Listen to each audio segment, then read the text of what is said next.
Today, yeah, a huge topic that we're going to cover, which is this move from hospital care to care at home. Why are we talking about it? Well, it's a pretty hot topic right now. So what we're going to cover this afternoon in a very brief skirt through things is a little bit of a background in terms of what's going on with acute community, how that's impacting in both sort of for both healthcare professionals and patients. A little bit about what that means in terms of patient empowerment. Huge buzzword. I'm sure everybody's been reading lots of papers where we talk about patient empowerment. It's sort of the hot topic. What do we mean by that? How does that impact in what we're doing as healthcare marketeers? It brings with it both this movement from acute to community and also the rise in patient empowerment. It's starting to bring some real and unique challenges for both nurses and for patients, and we're going to sort of touch on that briefly before we get into really the meat of the presentation, which is how does this impact on us as brand guardians? How can we actually utilize these opportunities and maximize the relevance of our brands, you know, in this new sort of environment? So that's what the bulk of the presentation is going to be on. Why us? Why are we talking about this now? Well, as Ian said in the introduction, at Foundry Healthcare, we've got lots and lots of experience of this area. We've been working in the sector for more years than we care to admit. But it's not just about our opinions. We firmly believe here that, in fact, to really understand what's going on, you need to be talking to people, and you need to be talking to people on a regular basis. And we do hold regular panels here with healthcare professionals, with nurses, and with patients. And the findings that we've got here are partly informed by the most recent healthcare panel that we did with some nurses, which was looking at this very, very topical issue of acute community care. So we were talking to nurses from sort of both sides of the divide, and you'll hear from some of them as we go through. So as I say, really, why now? Well, as I'm sure you guys will be aware, this is a really, really hot topic on the NHS agenda. And in fact, the recent Acute report was predicting that in home care delivery, in that particular channel as on its own, there's going to be rapid growth in that as a delivery channel. Massive opportunities for all sorts of people. What's driving it? Well, there's a number of things that's going on behind it. Technology is the obvious one. There are things that can be done now out in community and patients' homes that even sort of 2, 3, 4 years ago could only be done in a hospital setting. So that in itself has been transformative. The fact that more and more of us are living with long-term chronic conditions and living longer with those chronic conditions, often with sort of quite complex comorbidities that are existing in concert with them. Again, that's something that is driving this move and this demand for more care outside.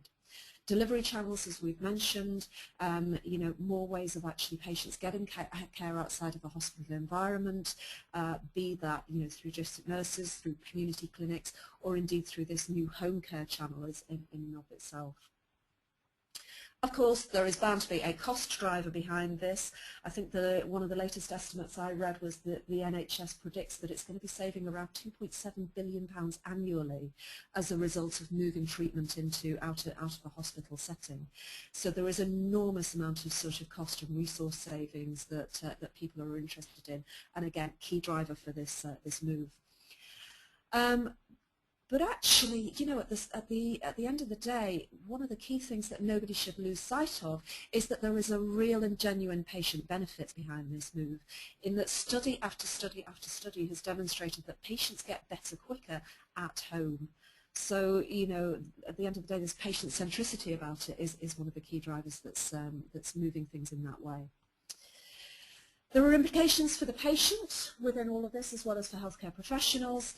Again, once you're in hospital, you're pretty much a fairly passive recipient of treatment. You're on very much a professional territory.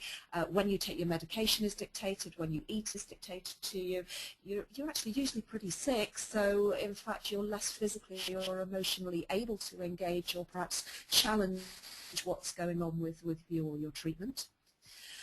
Whereas the home environment's very, very different. It's funny listening to our nurses in the panels about this, because there's a whole different dynamic that they have to adopt when they're going through and treating a patient in their home environment. It's very much the patient's territory. Patients generally much more engaged in what's going on with their treatment, quite often, and increasingly willing to challenge what's going on with that care. So they're much more involved, they've got much more responsibility, any sort of behavioural changes that they're needing to adopt for as part of their condition is really down to them and on their shoulders. So very, very much more of a sort of active consumer of services, if you like, rather than this very, very passive recipient of treatment. And of course what that leads to is this fantastic buzz phase that nobody can have escaped from, which is the empowered patient. It's implicit really in this move from acute to community, is that patients have greater responsibilities, a greater active role in managing their own health. And this really is very much an increasing focus in and of itself in health policy at the moment. And empowerment really has been seen to be a good thing in capital letters, not least amongst those of us in healthcare marketing who have universally sort of seen it as like, fantastic, patients are now empowered, we can start talking direct to them.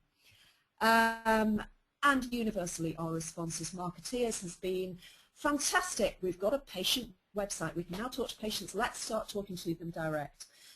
Now don't get me wrong, absolutely, we must start talking to patients direct. We must be connecting with patients through websites and through lots and lots of other channels.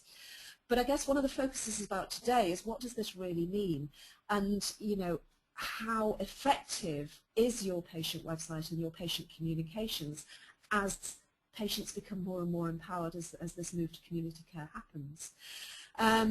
I'm sure all of us have seen plenty of examples of the sort of patient websites that have really resulted from people saying, grand, let's have a patient website, let me tell you all about us and the product.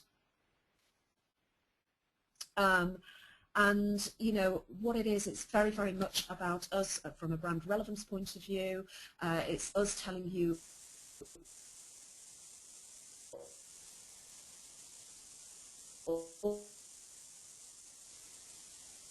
all about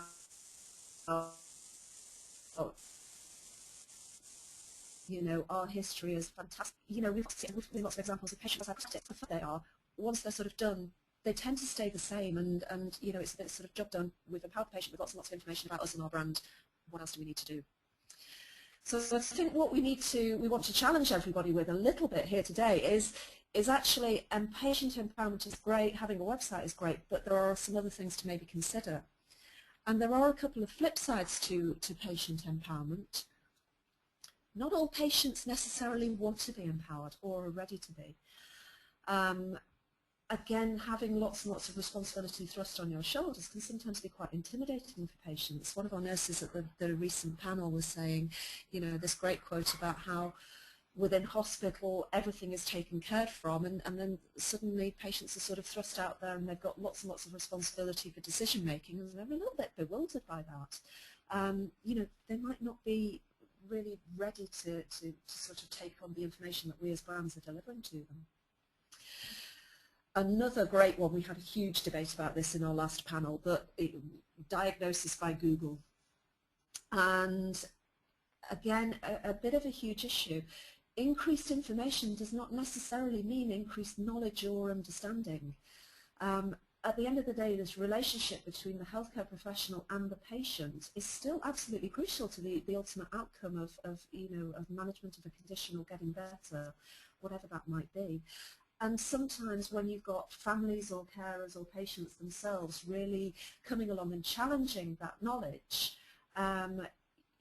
it can start to disrupt that information, and quite often it does really get the nurses' backs up, and they can bridle against it. Some of them can be quite dismissive about it, particularly if information that's out there from brands is particularly selling or starts to give conflicting advice that conflicts with things that they're saying.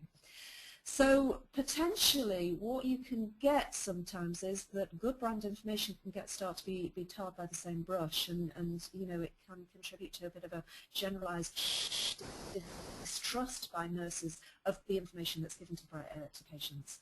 And of course, if it's your brand that's doing that, then, you know, it's very, very quick for you to earn that distrust of nurses, and it's difficult to get back once you're there. So empowerment brings with it some challenges for both nurses and for patients. For nurses, it's really managing this new empowered patient, this new demands for information and support, and it really creates some challenges for them in terms of gaining and retaining trust in this environment. You know, and with chronic conditions, that's something that's got to be, you know, it's something that they're in for the long term, so it's a key factor for them. For patients, empowerment is great. Yes, okay, you've delivered me information, you've delivered me choices, you've delivered me responsibility, but sometimes that can be quite confusing. How exactly do I navigate this system that I've got in front of me? Who is it that I do trust when I'm being given lots and lots of sources of potentially conflicting information? And ultimately, how do I know what really is the best advice for me? So this empowered patient, there are a number of things. It stops being just about knowledge. That knowledge that we're giving has to be given with support. The two of them together have to really, it results in the patient feeling confident that they can navigate the system, that they can understand what's best for them. And really empowered patients have to have a positive relationship with their care team at the very centre of their care. So again, it's up to our brand really to be able to do that. So that question, have we got a patient website? Yes, absolutely, we've got to have a website, but it really needs to be a website that delivers more than information in order to actually deliver what we can now see is probably sort of genuine empowerment, and therefore that then pays dividends for us in terms of creating much more meaningful engagement with the brand, rather than just being seen as brand as brand, brand as product. It starts to be seen as brand as service. So let's have a think about how we can start to do that a little bit, how we can start to shift the odds in favour of us creating that meaningful engagement with the brand. And as every good webinar does, we've put it into 3 rules. So our 3 rules that we're bringing you today, lots very much more complex than this, but we have only got 30 minutes. So rule 1 is to act like a member of the care team. What do we mean by that? Well, actually, I'm sure you'll be familiar with the start point of any sort of brand engagement, brand project, branding communication exercise. We start to think about the brand, and we start to think about the patient. We start to think about what it is about us that we can do, what can we deliver, what does our product do. We can start to think about the patient. You know, of course, we understand about our patient needs, and we present our information in the context of those patient needs. All absolutely fine, absolutely crucial. However, it can be a little bit more restrictive, because the actuality is that everything is patient-centric, and the patient is sitting really at the centre of a whole bunch of different influences on this care team, from nurses to GPs to family to carers to pharmacists to patient associations and other maybe charities and people that they've got involved that help that can help them with the process. Your brand, the opportunity is for us to be a key member of that care team in delivery of help, information and support. But our role is as a member of that care team rather than just in and of itself. So the brand needs to recognise its position as part of this, and we need to not only be talking to the patient, but also talking to each one of these individual members of the care team, either talking to them directly or engaging them with us as we talk to the patient. That way, what we can ensure is that our brand messages are consistent and coherent with everyone else in the care team. We're not actually undermining everybody else. We're in line with the messages in advance given out by other members, with nurses in particular.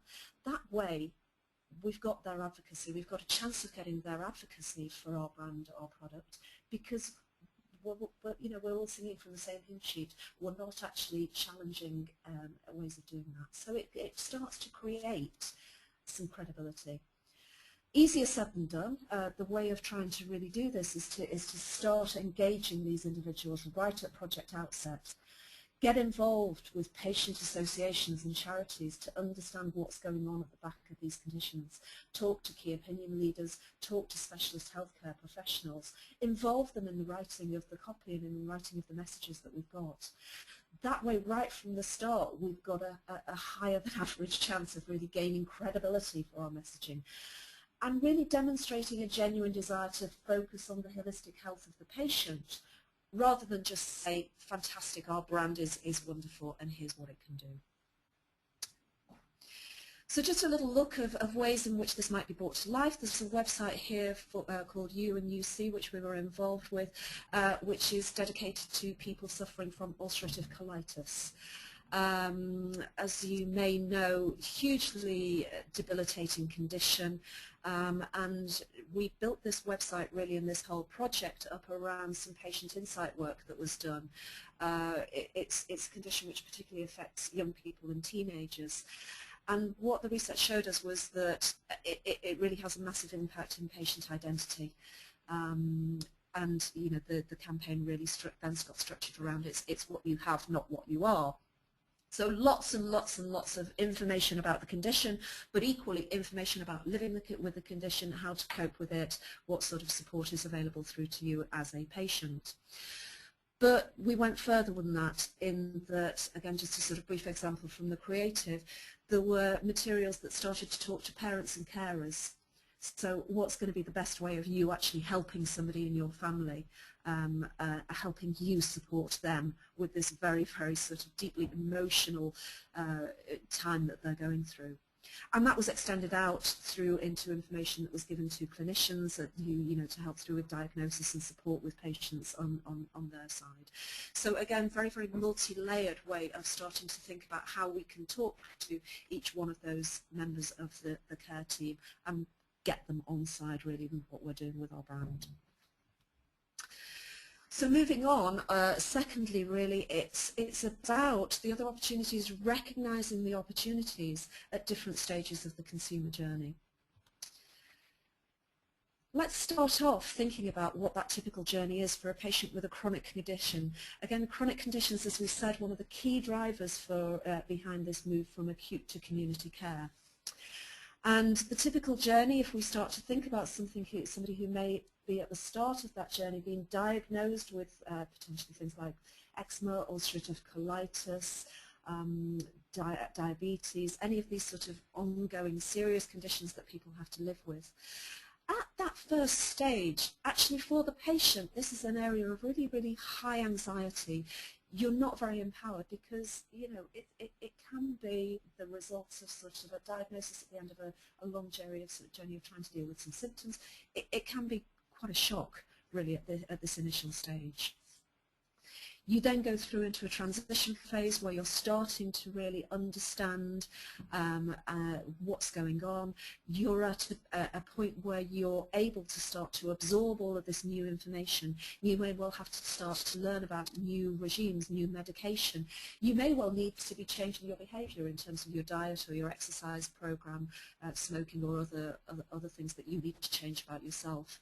So lots and lots of change happening for you at that transition period. And then we move into, bear with me, we move into the sort of ongoing phase, the phase where you're back at home, you're dealing with the condition, you're living with the condition. Obviously anxiety drops at this stage, you're used to what's going on. Where are your needs? Well, actually, compliance, as I'm sure you guys know, after about sort of the first 2-3 months of a newly diagnosed condition, compliance drops off the end of a cliff. So really, you get potential patient complacency here at this stage, and there's a real need for support to continue compliance. If I can pause at this point to get in a quick advert, our next webinar is actually going to be about all of this issue of patient compliance. So I'll leave that thought with you. But again, huge area in and of itself. So this is what's going on with the patient journey. Where are the opportunities for us as brand owners? Well, actually at that acute phase where people are really, really concerned and have been hit by a truck of a new diagnosis, in actual fact, oftentimes it's the family and the carers who are the ones that are really absorbing all of this information on behalf of their loved one. You know, The patient need really at this stage is possibly even more about reassurance than it is about hand-holding than it is about real information need. That information need for the patient probably sort of comes through at this transition phase. They need to know about their condition. It's all new news. What about the sort of treatments that are potential for me? How do I use this product? How do I use this medication?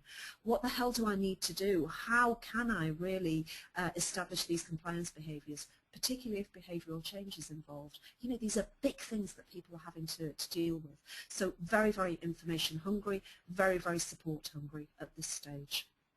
And again, our brand, and I'm sure we can think of lots and lots of opportunities for our brand to come in at this stage. But actually, equally, our needs change as we go through into this ongoing management phase, if you like, where they're at home, we're managing the condition. What's important to me now? Well, don't keep telling me about the condition. I sort of get that now. I understand what's going on. Where I am interested is what's new, what's happening about my condition, what new treatments are on the horizon, where's the research happening, where's, you know, what's going on in the wider world, what are other people's stories, who, you know, put me in touch with other people. The brand potentially can deliver that for them. The brand can also act as a hub for support. You know, and that can be in many, many ways. It can be forums, it can be patient support groups, and so on and so forth. But, you know, put the brand at the centre of that hub for support. We can start to offer support to aid compliance, and I'm sure everybody is hugely aware of all sorts of things, loads and loads of apps that are around at the moment that aid compliance, you know, from reminding you to take medication on a certain time to tracking your behaviour and so on and so forth. Loads and loads of great examples of people who've done well with that. But equally, again, what we do know is that once a patient is coping with these things at home, there is a wider care team that they're talking to. And again, the need is there for, and the opportunity is there for our brand to continue that engagement with the wider care team as that care goes out into home and the community. Why is it important? Why should, this is difficult. Why, you know, why should we need to do this? Well, actually, what it means is that your brand becomes a service rather than just a product. All of these touch points as you go through the patient journey can only mean that you start to develop trust, you increase trust, you increase opportunities for brand engagement.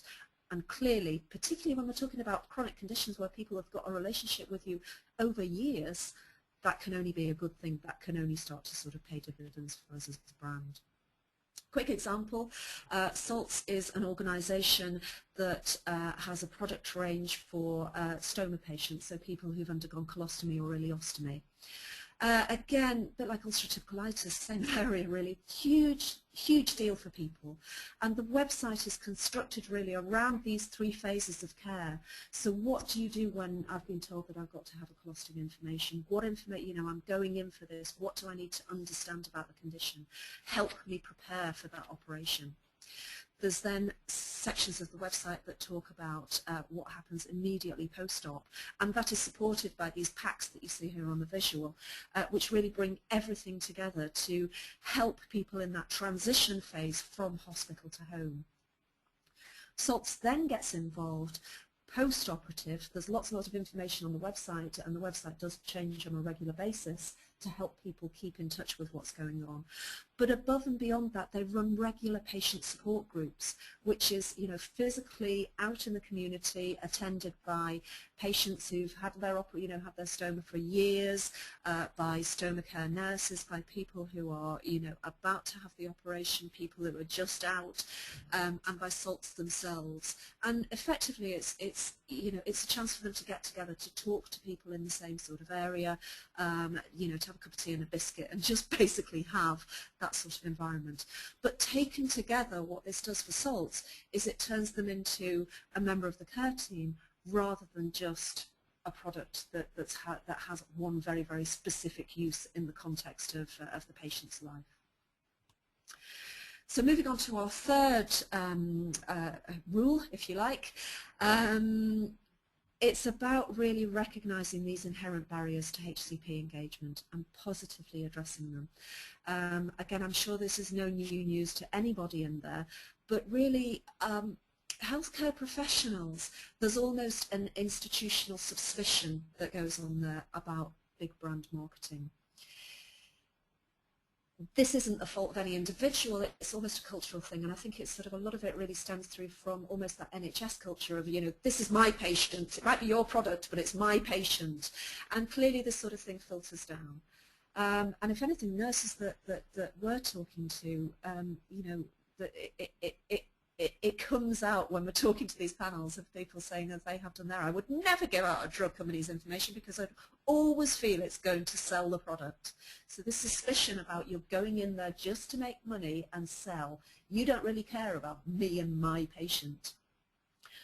There is another set, you know, so there's this hypersensitivity to anything that is overtly sales oriented.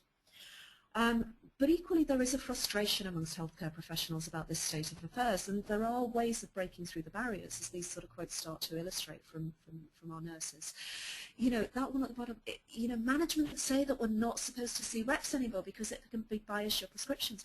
But actually, the need is there for updates, the need is there for information, the need is there to actually get about, you know, to understand about product usage. So nurses themselves can actually, you know, find this quite frustrating. But equally, you know, sources of information can get through this you know, this gut reaction of, no, you're a brand, you're out there to sell. If a company has got a good moral stance and they're going to provide good input, then that shouldn't be a reason why that's not acceptable. There's a drug company sponsors the Roy Castle book. It's a book that isn't biased at all and everybody uses it, so that's okay. And I guess what comes out of this is almost that, what do they mean by a good moral stance? Well, actually what they mean is something that has the best interests of the patient at heart and has that at heart overtly, rather than the brand's agenda. If the brand's agenda is utmost, then nurses can spot that a mile away. So in talking to our nurse, what do we do? Well, you know, at the end of the day, she's a person, she's got her own agenda. It's about, as we say, it's about getting your product to support rather than sell. It's about having this positive moral reputation, which sounds very, very grand, but what it means is, it just means demonstrating in all of your communications at every level, whoever they're to, that we're about the patient, we're not about, you know, increasing our own bottom line and delivering value for our shareholders. It's about crucially supporting and definitely not undermining this absolutely central nurse-patient relationship. If she feels like we as a brand are supplying information that shows that we're on her side, then she is much more likely to feel comfortable about her patient accessing your information and acting on its sort of advice or support or whatever is in there. And finally, remember, we're talking to people. Nobody, unless they're being paid a lot of money, has their heart sing when they're presented with a whole page full of close copy and type and tables and stuff that just generally all comes together to tell you that this brand is 0.0% more effective than all of the other brands are. You know, it's a turn-off. We're talking to people. Make it attractive, talk to them in their own terms, give them information that they want to hear, you know, design it well so that it makes the, you know, the delivery of that information a pleasure for the person that's on the other side of it. This all sounds like the really, really obvious stuff, but if we flick through any trade publication, I'm sure we can all find examples of companies that don't do this. Again, an example of one way that we've approached this. This is a company called, it's a product called Keramax Care, product range of wound care dressings, absorbent wound care dressings. Again, very, very competitive market. There are sort of lots of ads, lots of approaches out there that center through on, let's face it, frankly, small differences in terms of clinical efficacy. So what the approach has been here is to actually think about and talk about the product in the context of the story of caring for a patient. So what's been done here is there is a variety of videos of nurses talking about these relationships with patients that have touched them and how their treatment, you know, together with the product, has actually got them through to the other side. So amazing stories on there of patients whose lives have been transformed. This is the sort of stuff that nurses talk to each other about, you know, in the coffee bar, or dare I say wine bar after work. I will say wine bar after talking to our last nurses panel. it's what they talk about. It's what really makes their day. Actually making this difference to the patient is what really, really drives them. So actually giving that as the context of us talking about the product gives us a better engagement with the healthcare professionals that we're talking to and trying to influence. So going right back to where we came in, fine, okay, patient empowerment, moving from acute to community, it's all solved by us having a patient website. Hopefully what we've tried to do here really is just challenge everybody a little bit to really understand, are we doing everything that we can to take advantage of all of the opportunities for our brand that this move has delivered. Is our patient website really genuinely supporting, or is it really quite overtly selling? Is the content dynamic enough to reflect the patient's changing needs? There's no doubt that doing that is a challenge. It's difficult. It takes resources, it takes commitment to actually make it dynamic rather than sort of static. But that's the sort of thing with patients with chronic conditions that's going to drive people coming back. Does our website acknowledge and involve the wider care team? Are we actually, do we have a context, or are we just talking about the brand as though it's only us and the patient that's involved in the relationship? And allied to that really, are we helping or are we hindering healthcare professionals? If a healthcare professional, if a nurse, a GP, a pharmacist, whoever looks at our patient website and thinks, you know what, I wouldn't be happy with my patients looking at that, then we haven't got something right. And finally, there's also the fundamentals of all of this. Huge amount of work that we all put into these things. We can sometimes be tripped up by the very simplest things. Have we got a good SEO policy in there? Can our website actually be found? When patients are searching and, they're going to be searching about the condition rather than your brand name, are we getting everything that we've done out to those patients? So that really just about wraps up my bit, I guess. Thank you very much for sort of devoting some of your lunchtime to listening. It's a very, very brief canter through this. If there's anything that you'd like to talk to us about further on this topic, or indeed anything else, and also compliance actually, which is going to be our next one, please do get in touch with us. Various ways of doing that as always. But for now, I'd just like to thank you for your attention this afternoon, and I'm just going to hand over to Zoe now, because I believe we've had some questions through as I've been talking. Thank you very much. Thanks, Julie. Yeah, we've had quite a few questions posted, actually. I think we've probably got time to answer just a couple of those. We have had some questions specifically about delivery in this new channel of home care, which we'll pick up offline, actually. We really wanted to stick to communications issues in this particular section. Okay, so one of the questions was, how do I go about involving patients more in my projects up front? I mean, I know Julie touched on this quite a lot in the presentation, and there are a few key ways to do this. One of the ways that Julie spoke about was to engage with patient associations and their members. The other way is to try and identify and consult with either patient groups or patient opinion leaders, and believe me, there's a lot of them out there. And I guess at the highest level and commitment is to set up your own patient advisory panel, and this is obviously an ongoing commitment, because I think once you start that communication direct to patients, you sort of have to keep it going to get those real insights that are going to make a difference to your communication plans.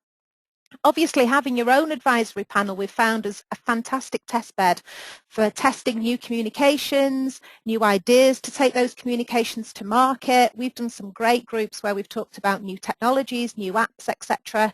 And it's these insights, I think, that gives you a real platform for ongoing web development, patient initiation and development of programs. But as I said, it is really an ongoing commitment, but it can make a real difference and give real insights to campaigns. Another way, I guess, if you wanted to get some quick insight into something specific, is that you can do some direct qualitative research with patients via a focus group, telephone interviews, or just one-to-one discussions. I hope that clears up that question. Another question we had was, this was a really interesting one, how do you transfer brand recognition from acute to home care? I guess what we'd say about that is that the key values of your brand should be consistent across channels, be it acute or home care. But you make the difference when you tailor communications of these values according to audience type and need, and also where they are on the journey, I guess. And then I think what you need to do then is to make sure that your communications then, are tailored according to the audience type. We've worked with brands in the past that have had a really, really strong heritage in acute care, and we've transferred them over to home care. And I guess what we tried to do there was to identify what made the brand so good in hospital, and then give that reassurance when we come to talk direct to patients. And just quickly, I know we're sort of running out of time, is about sourcing the sort of content that keeps websites relevant. This is a fantastic question, and what we tend to find is that very often we launch a website and then people think that's great, that's the job done, and really it's only just started. Keeping relevant content takes really good planning, but also a commitment both time-wise and budgetary. I guess what we'd say is content releases always need to be planned in advance, but you must be prepared for unexpected topics to crop up that you'll need to address on an ad hoc basis. Content doesn't always need to come from you internally though.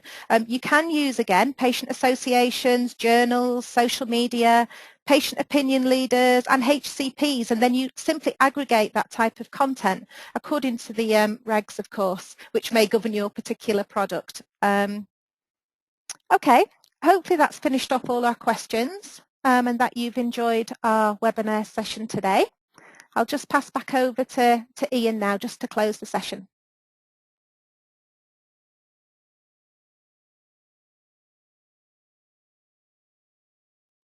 Muted. Hello, hi, sorry about that. Just a little bit of time to unmute myself, so apologies. Yeah, I'd just like to say thank you for everybody who's attended today's webinar, and also just to say thank you to both Jules and Zoe for a really interesting presentation. Just to reaffirm something that Julie mentioned a little bit earlier, that about the nurse health panel, you can go to the website if there's any questions you'd like us to throw out to our next panel. Just go and have a little look there and post as a question, which is available on the Foundry Healthcare website. And also, just take a little look, if you look on the Foundry Healthcare website, the other webinars, we're hoping to do these fairly regularly, so there's a couple up there which you may be interested in. But just keep your eye on the webinar pages, and we'll promote others as and when they're available. So yeah, just to close the session now, just to say thank you to you all and have a good day. All right, thank you.